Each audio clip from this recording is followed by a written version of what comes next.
तो आज सावन का पहला सोमवार, लिहाजा भोले के भक्त जोश में हैं। साथ ही शिव साधना के लिए सुबह से ही मंदिरों में पहुंच रहे हैं। आपके टीवी स्क्रीन पर अब आप देखेंगे कुछ तस्वीरें। इन तस्वीरों से अंदाजा लगाया जा सकता है कि देश भर के साथ साथ उत्तर प्रदेश और उत्तराखंड में भोले के भक्त किस रंग में रंगे हुए हैं। वाराणसी की तस्वीर, जहां पर भोले बाबा की नगरी कही जाती है, यहां पर भक्त सुबह से ही क्या देर रात से पहुंचने शुरू हो गए थे। प्रयागराज में भी पूजा पाठ का दौर लगातार चल रहा है। वहीं अयोध्या, सीतापुर, गाजियाबाद, गोंडा, शाहजहांपुर और हरिद्वार में भी आज सुबह से ही भोले के भक्त भोलेनाथ के दर्शन कर रहे हैं, पूजन कर रहे हैं और उनसे आशीर्वाद ले रहे हैं।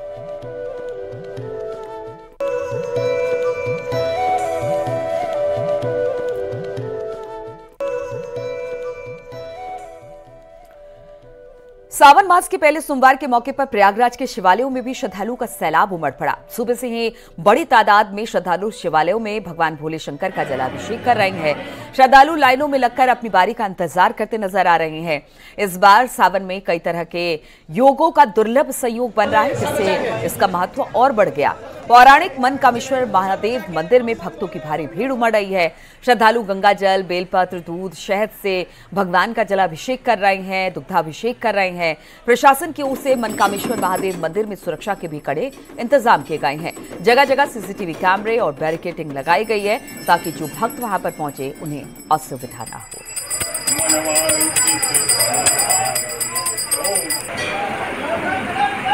आज से सावन मास की शुरुआत हो गई है और सावन के पहले सोमवार पर विश्व प्रसिद्ध प्राचीन और पौराणिक मनकामेश्वर मंदिर में श्रद्धालुओं का सुबह से ही सैलाब उमड़ पड़ा है। आप देख रहे हैं कि श्रद्धालुओं की लंबी लंबी कतारें यहाँ पर लगी है और भगवान भोले शंकर के जयकारे लगाए जा रहे हैं। सावन का महीना भगवान भोले को सबसे ज्यादा प्रिय है और यही वजह है कि यहाँ पर भगवान भोले शंकर को तमाम वो वस्तुएं अर्पित की जा रही है जो वस्तुएं उन्हें प्रिय है। इसमें बेलपत्र है, धतूरा है, पुष्प है और गंगा जल है। वो सब कुछ यहाँ पर भगवान भोले शंकर को अर्पित किया जा रहा है। श्रद्धालु उनका आशीर्वाद ले रहे हैं। यहाँ पर जो श्रद्धालु आ रहे हैं उनके लिए यहाँ पर इंतजाम किया गया है और जो मंदिर का गर्भगृह है वहाँ पर भी पुलिस फोर्स तैनात की गई है, ताकि लोग यहाँ पर जल्दी से जल्दी पूजा अर्चना करके जाएं। पूरे मंदिर परिसर में और अन्य जगहों पर सीसीटीवी कैमरे से निगरानी की जा रही है। ये कंट्रोल रूम बनाया गया है और इसी कंट्रोल रूम से पूरे मंदिर परिसर की निगरानी की जा रही है। पर्याप्त मात्रा में यहाँ पर सुरक्षा बलों को तैनात किया गया है। पूरे सावन माह में पड़ने वाले सोमवार को इसी तरह से मंदिर में भीड़ रहती है। और अब खबर अयोध्या से ले लेते हैं, जहां पर भगवान प्रभु श्री राम की नगरी में सावन के पहले सोमवार के मौके पर सुबह से ही शिव भक्तों का हुजूम लगा हुआ है।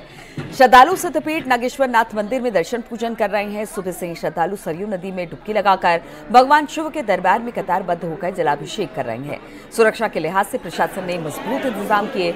सभी शिव मंदिरों और घाटों पर पुलिसकर्मी को तैनात किया गया है।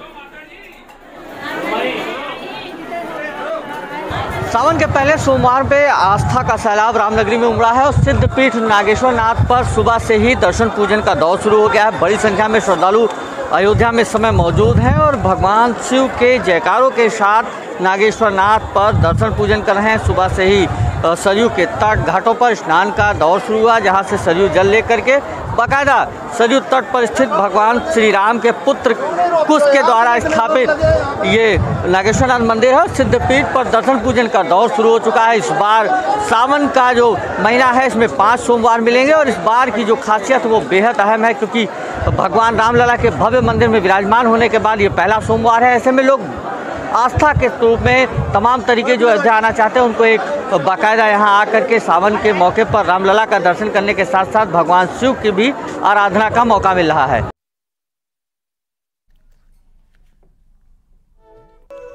और महादेव की आराधना के पावन महीने के पहले सोमवार को गोंडा में भी शिवालयों में शिव भक्तों का सैलाब उमड़ा। दुख हरण नाथ और पृथ्वीनाथ महादेव समेत तमाम शिवालयों में जलाभिषेक किया गया। पुलिस प्रशासन की ओर से शिव मंदिरों में सुरक्षा के कड़े बंदोबस्त किए गए हैं।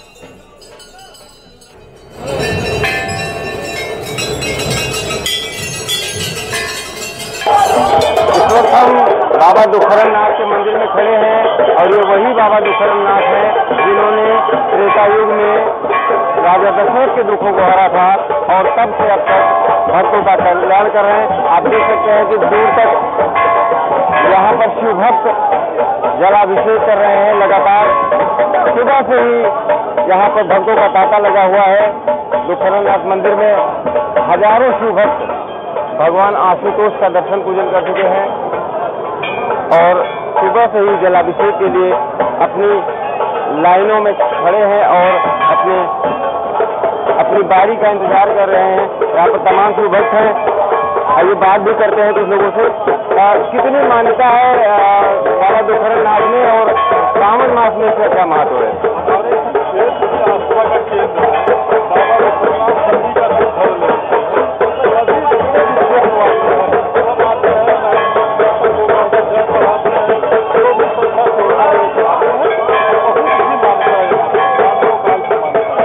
लोगों का कहना है कि यहाँ पर मान्यता इतनी ज्यादा है कि लोग दूर दराज से भी आप देख सकते हैं कि दूर तक लगभग 1 किलोमीटर तक ये लाइनें लगी हुई हैं और लोग अपनी बारी का इंतजार कर रहे हैं और भगवान शिव की एक झलक पाने के लिए लालायित हैं। ऐसे में सुबह से यहाँ भक्तों का तांता लगा हुआ है, कड़ी सुरक्षा व्यवस्था है, तमाम इंतजाम किए गए हैं और लोग जलाभिषेक कर पुण्य कमा रहे हैं। देवमणि त्रिपाठी, न्यूज़ 18 गोंडा। और अब बात कर लेते हैं गोरखपुर की। तो सभी शिव मंदिरों में भक्तों की भारी भीड़ यहां पर भी उमड़ी है। राजघाट में मौजूद बाबा मुक्तेश्वर नाथ मंदिर में भी सुबह से ही भगवान शंकर का जलाभिषेक करने के लिए श्रद्धालुओं की लंबी लंबी कतारें देखने को मिल रही है। आप देख सकते हैं ये कतार टूटने का नाम नहीं ले रही है। एक के बाद एक श्रद्धालु पहुंच रहे हैं और भगवान भोलेनाथ को प्रसन्न करने के लिए दूध से, जल से, शहद से, घी से, जैसे जिसकी श्रद्धा वैसे भगवान की पूजा अर्चना कर रहे हैं। सावन के पहले सोमवार को गोरखपुर के भी सभी शिव मंदिरों में भोर से ही भक्तों की लाइन लगी हुई है। इस वक्त मैं मुक्तेश्वर नाथ मंदिर में खड़ा हूं और यहाँ पे जो भक्त हैं वो सुबह से ही लाइनों में लग के अपनी बारी का इंतजार कर रहे हैं और भगवान भोले शंकर को आके जलाभिषेक कर रहे हैं। ऐसी मान्यता है कि यहाँ पे सावन के महीने में जलाभिषेक करने से जो सारे पाप हैं उन पापों से मुक्ति मिल जाती है और इसीलिए जो भक्त हैं वो भक्त यहाँ पे आके जलाभिषेक कर रहे हैं।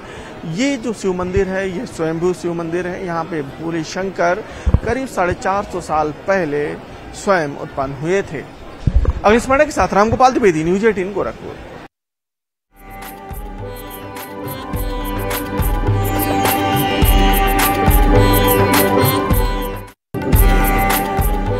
तो सावन की पहली सोमवारी के मौके पर मुजफ्फरनगर में कावड़िए भगवान शिव के जलाभिषेक के लिए जल लेकर निकले हैं। कावड़िए नाचते गाते जल लेकर जाते दिखे। हर तरफ बम बम भोले के जयकारे गूंज रहे हैं।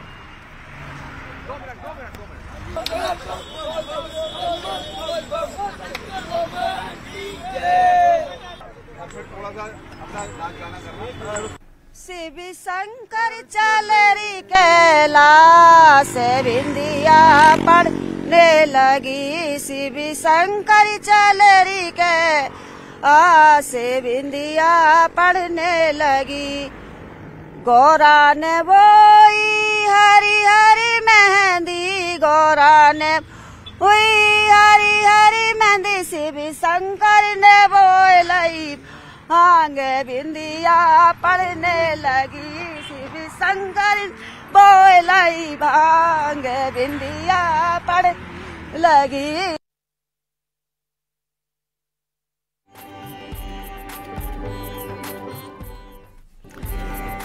तो तस्वीरें भी हम आपको दिखा रहे हैं किस तरह से अपने अपने तरीके से भगवान भोलेनाथ को प्रसन्न करने की कोशिश है।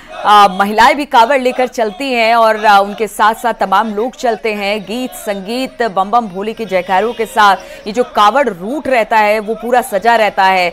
गेरुए रंग के वस्त्र में कावड़िए बम बम भोले के जयकारों के साथ कावड़ रूट पर आगे बढ़ते हैं और फिर प्रभु भोलेनाथ को जल अर्पित करते हैं और उसके बाद उनकी ये यात्रा समाप्त होती है। भोलेनाथ की दया उन पर बनी रहे, उन तमाम तरह की मनोकामनाओं के साथ ये लोग पहुंचते हैं और इस दौरान बम बम भोले के जयकारे लगते रहते हैं। एक साथ कई कई लोग जत्थों में निकलते हैं ताकि भगवान भोलेनाथ का जलाभिषेक कर सके। ज्यादातर कोशिश यही रहती है कि सोमवार के सोमवार और खास तौर पर शिवरात्रि का महत्व इस सावन के महीने में बेहद ज्यादा होता है इन कांवड़ियों के लिए।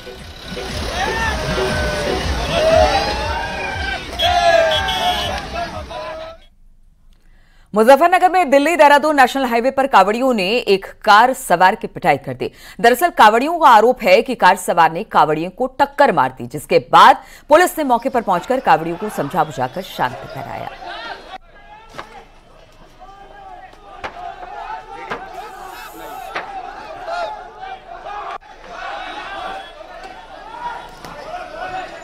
ऐसा था, यहाँ चाय पी रहे थे, पीछे से कुछ बोले थे, उनके साथ में कुछ गाड़ी की साइड वाइड लगी। इतने में उनका फ़ोन आया, उन्होंने खड़े उठते ही गाड़ियों का जाम लगवा दिया। और जाम लगाने के बाद में जो है वो गाड़ी इन्होंने कैच कर ली। कैच करके जो है उसमें तोड़ फोड़ करी और उसको मारपीट करी उसके साथ। फिर ये नहीं पता चल पाया, एक ही है, अकेले पे चोट लग रही थी उसको। ज़्यादा चोट है? ये नहीं कह सकते चोट है क्या है, मुझे पता नहीं इसके बारे में। कौन सी गाड़ी? डिजायर। देखिए भाई, ये बड़ेरी कट थाना छपार का ये कट है तिराहा। यहाँ पर पुलिस को सूचना मिली कि कुछ कावड़ियों द्वारा लक्ष्मी फूड प्लाजा के पास रोककर और किसी चारपहिया वाहन जो उसमें लोग बैठे थे उनके साथ मार पिटाई किया जा रहा है। चारपहिया वाहन से उनके कावड़ में गाड़ी टच हो गई है। इस सूचना पर तत्काल जो कावड़िए थे उन्होंने उस गाड़ी को ओवरटेक किया और इस लक्ष्मी ढाबे के पास रोककर उनके साथ मार पिटाई की। कावड़ियों से वार्ता के क्रम में कावड़ियों ने यह नहीं बता पाए कि किसकी कावड़ खंडित हुई थी। बहरहाल उन्होंने अंतोगत्वा कावड़ खंडित न होने की पुष्टि की और वो वार्ता क्रम में अपने गंतव्य स्थान के लिए निकल गए। तो उत्तर प्रदेश ने कावड़ यात्रा मार्गों पर पड़ने वाली दुकानों पर मालिकों के नाम लिखे जाने का आदेश दिया है, जिसको लेकर विवाद लगातार जारी है। अब ये पूरा मामला सुप्रीम कोर्ट जा पहुंचा है। एक एनजीओ ने सुप्रीम कोर्ट में याचिका दाखिल कर आदेश को रद्द करने की मांग की है। सुप्रीम कोर्ट में आज इस मामले पर सुनवाई होगी। दरअसल उत्तर प्रदेश सरकार ने कावड़ रूट पर सभी दुकानों पर दुकान मालिकों का नाम लिखने के आदेश दिए थे, जिसके बाद से इस पर विवाद खड़ा हो गया है।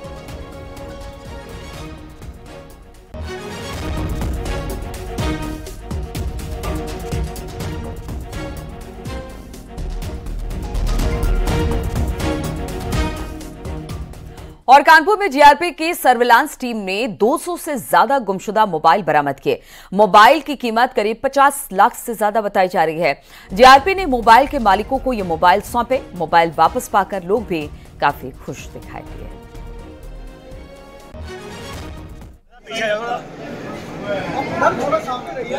कानपुर में 200 गुमशुदा मोबाइल ढूंढे गए। जीआरपी की सर्विलांस टीम ने सर्विलांस के जरिए इन मोबाइलों को लोकेट किया और फिर इनको इनके मालिकों तक पहुंचाया। जैसे ही लोगों को अपने अपने मोबाइल मिले, वो बेहद खुश हो गए और उन्होंने पुलिस का धन्यवाद भी किया। तो तस्वीरें आप देख रहे हैं किस तरह से अपने अपने मोबाइल को पाकर कितने खुश दिखाई दे रहे हैं ये लोग। मोबाइल चोरी हो गया था, 200 मोबाइल सर्विलांस के जरिए बरामद किया गया और फिर लोगों में बांट दिया गया।